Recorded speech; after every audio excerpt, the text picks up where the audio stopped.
So I'm ready to do my next sky. I've gone for a bigger piece of paper. This is A3 this time. I'm still using the Bockingford £140 knot, and I still have my board on a slope of about 30 degrees. So first job here again is to wet.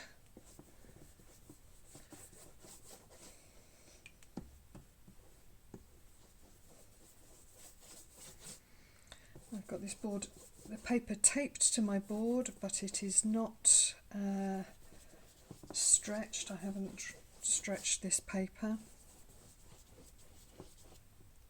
I'm taking the water over the whole paper. You have to be careful when you're wetting that you don't scratch it with a ferrule, so just be gentle.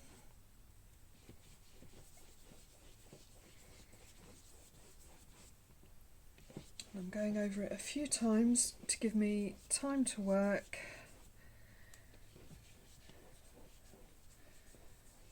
And to make sure that is evenly absorbed.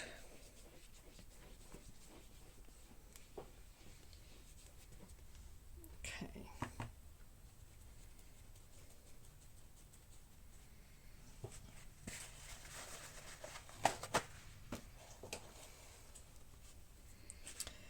Okay, so the first colour I'm going to use is I've got some quinacridone gold down here. Beautiful colour. And I'm going to create a bit of an aura.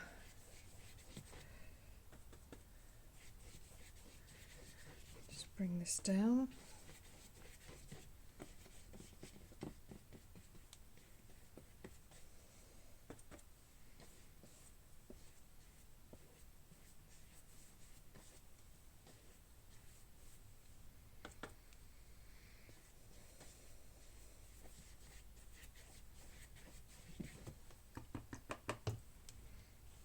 So I have washed my brush.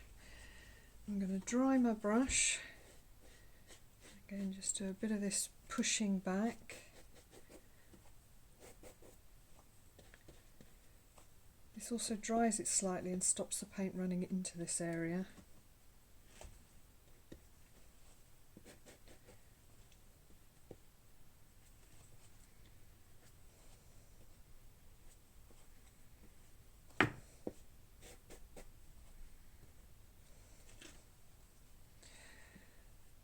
I'm just going to take some colour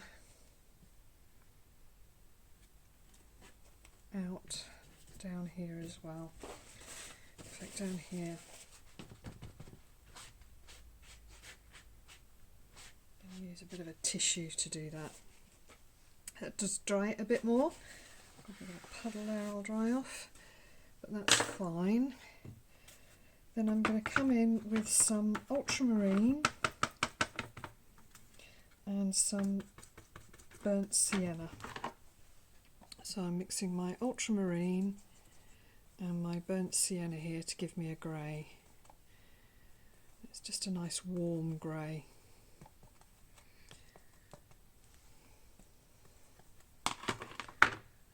And then I'm just going to come around the edge, drying up the top here, so get that in quickly.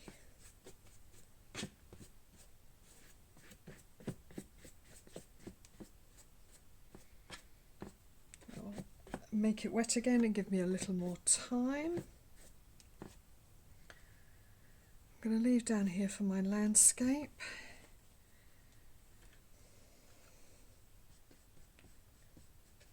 Let's just start making some cloud shapes coming across.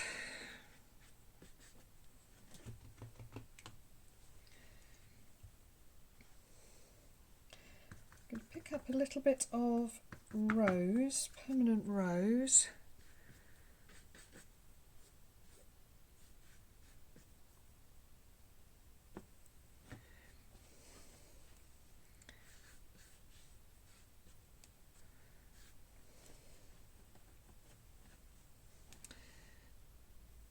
Now before this dries, I need to just be careful of my timing, but I need to mix up a much richer dark, so I'm going to use my ultramarine and umber again.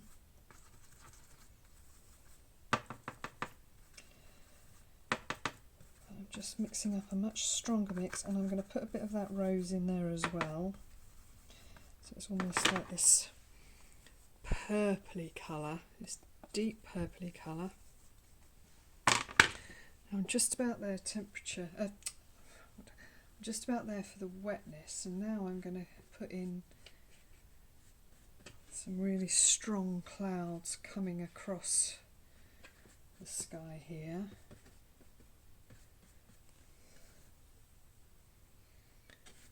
So I'm coming down this way.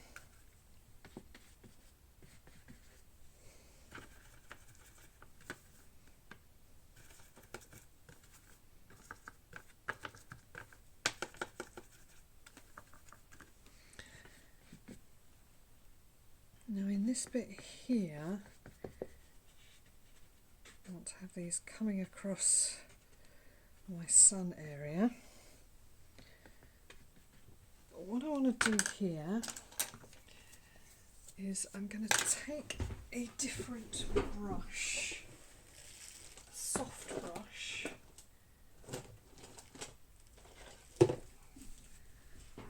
So I'm going to use this one, which is a Chinese brush, and whilst this is wet, I'm just going to drag that down. So we're going to have a little bit of that dragging down where it's still raining in places. Ooh.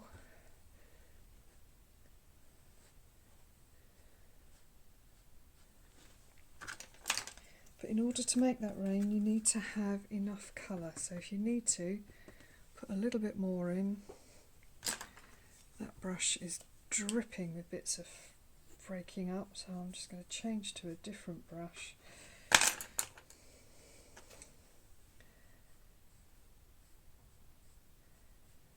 Just drag that down. A fluffy brush is good, but not that fluffy brush. That brush has left me with all sorts of little bits in my painting, which I can take out now or later.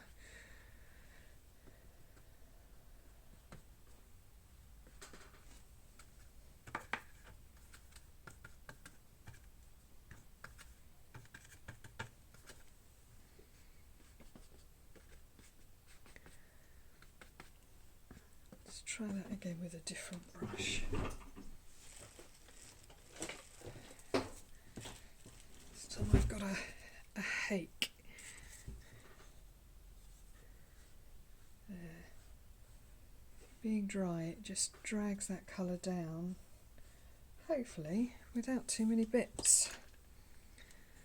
And I'm going to have to let that dry, pick all those bits up. Let's try and get a few of them off.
better.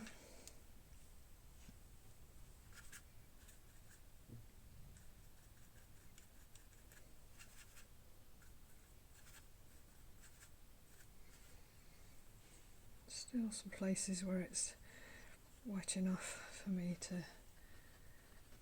add a bit more colour to this, and places where it's drying, so I shall leave it be.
So I'm going to put a couple of little cottages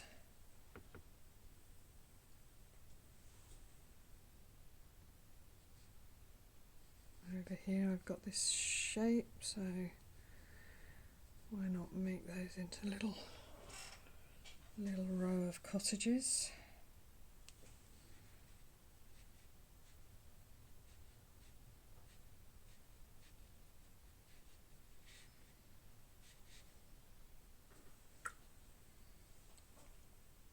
To the other side of the loch, so they're only going to be little.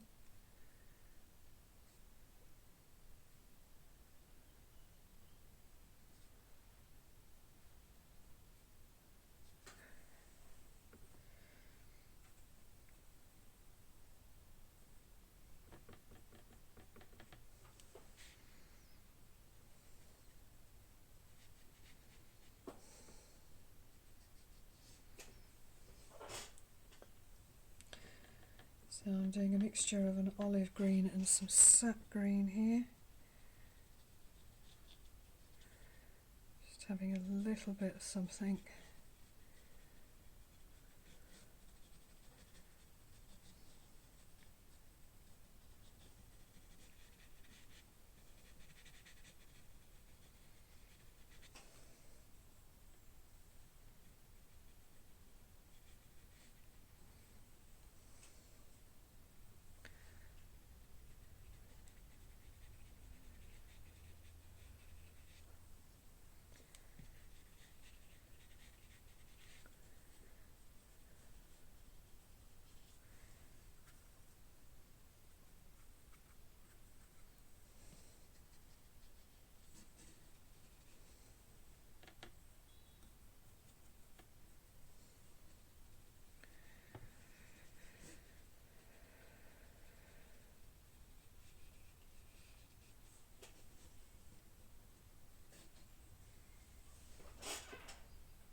The size of the buildings that you put in really denotes the scale of the whole painting. By putting these little tiny cottages in, we've ended up with this sky being huge. If I put a whacking great house in there, it wouldn't have been so big.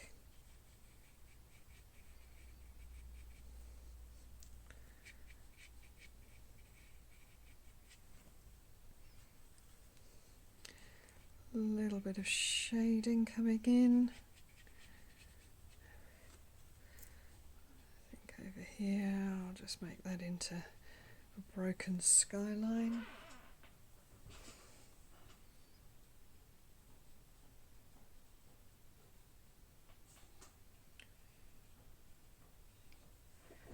A few trees on the horizon.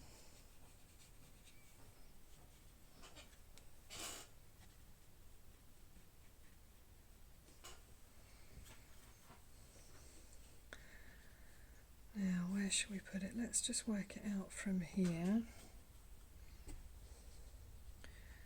And make these little mud bits work for it. So let's have a jetty.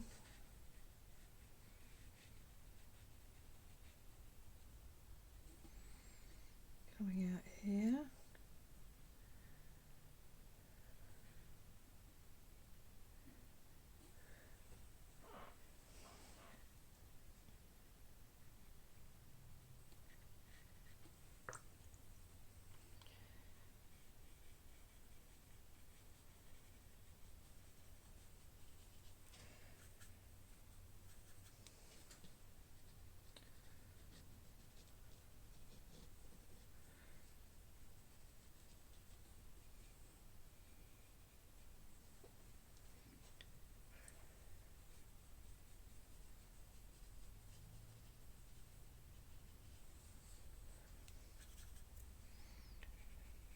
Don't like that shape, so let's do something with it.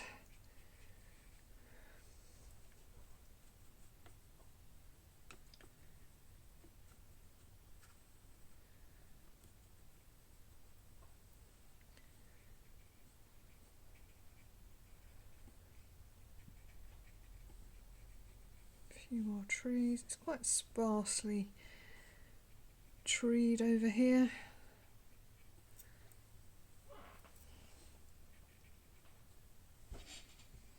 I think my loch needs to be darker. My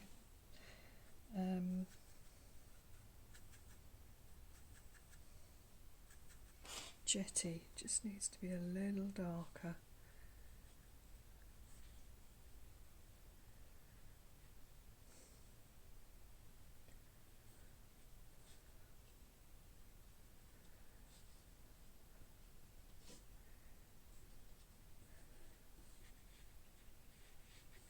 I don't know what these are, but they're just little marks, just to add a bit of interest to what's going on over there.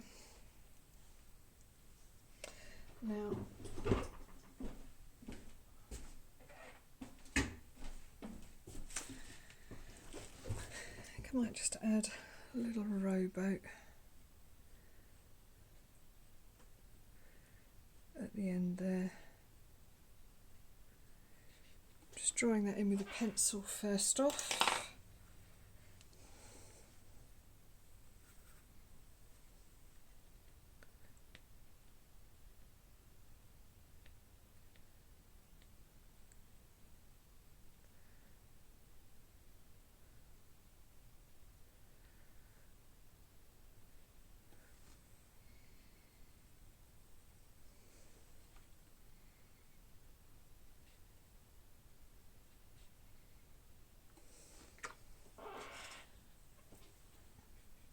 And I'm just going to brush some water underneath for a bit of a reflection.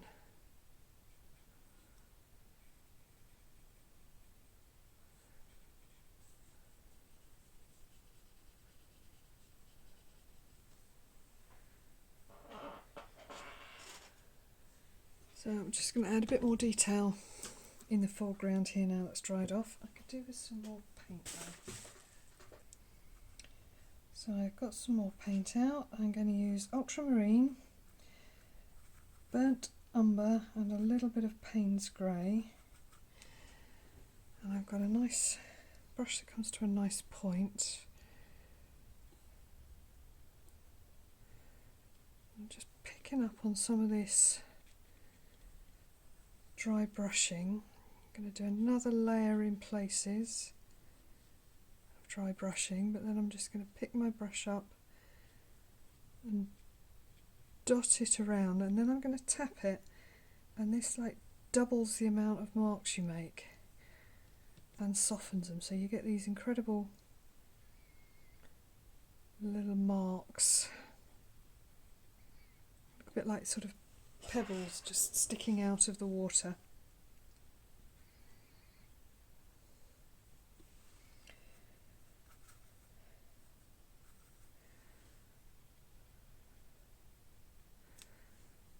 Again, a bit more dry brushing. To get that dry brush, you lay your brush to the side.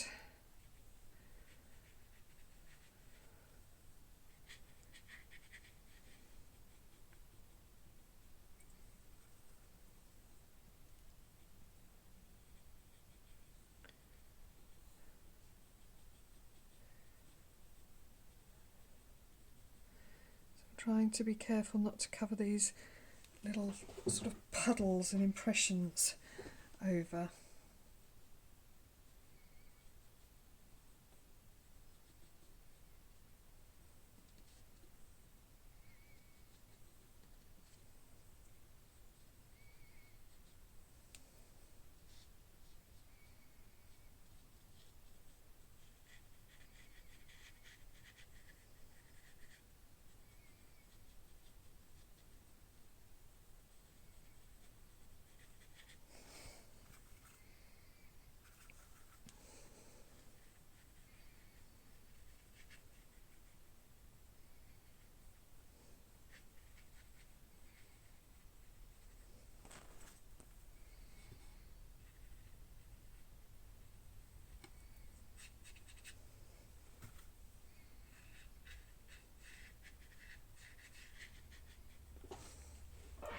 I'm not going to do too much detail over the side because where I actually want my focus to be is around these puddles. So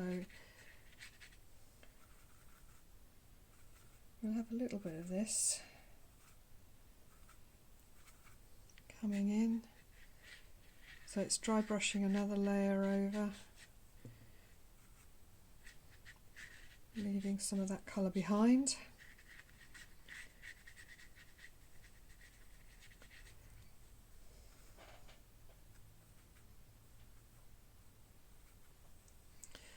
Where I have a little bits of this brightness coming through, I'm just going to try and emphasise that by making it nice and dark next to it, just to make it really stand out. Nice little puddle there.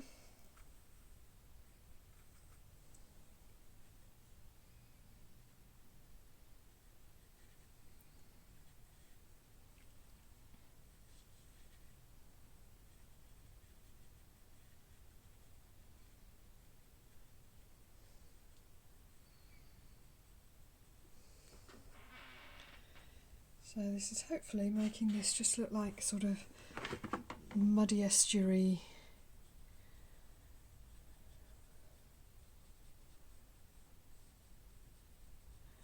So if you do that little tap, you get these little tiny pebbles.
all these little dots, and I want to do a few more of those.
I think that'll do.